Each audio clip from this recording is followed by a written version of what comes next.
Amigos, bom dia. Você sabe que o Evangelho, que é a lei perfeita da liberdade, é a lei da fé. Ele excluiu a jactância, aquela maneira da pessoa se gabar. Não, porque eu sou hebreus, de Benjamim, de Judá, de José, de Simeão, de qualquer outra tribo. Fui circuncidado ao 8º dia, sou hebreu dos hebreus, como Paulo disse que poderia fazer, mas não fazia. Ele falou aqui no livro de Romanos, 3:27, o seguinte: onde está logo a jactância?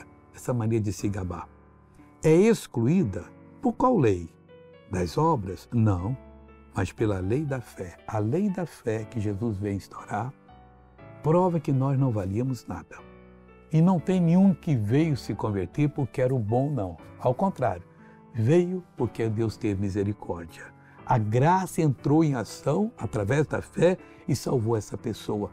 Então, todo louvor deve ser dado a Deus e nunca a nós. Veja essa pessoa que foi abençoada e eu já voltou. Eu quebrei esse cotovelo, aí eu fiquei 1 ano e meio. Aqui está vendo a cirurgia aqui, a marca dela aqui. Eu quebrei, fiquei 1 ano e meio com 2... Aqui também ainda teve aqui.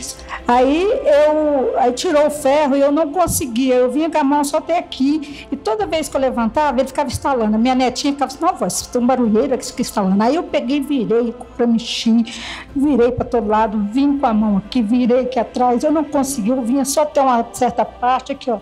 Tô vindo aqui embaixo, vem tudo. E aqui o médico falou que tinha uns 2 tumores, eu não podia fazer cirurgia. Aí, graças a Deus, pastor, eu não estava conseguindo. Cheguei também o pulso doendo, mas ferroando, eu custei.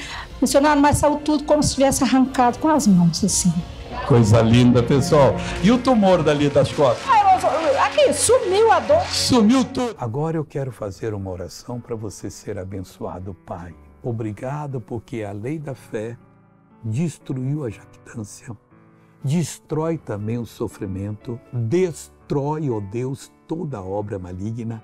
Eu estou ligado a Ti com essa pessoa, eu repreendo todo o mal dessa vida e mando que saia. Vá embora, em nome de Jesus. E você diz, amém, glória a Deus, bom dia, em nome de Cristo.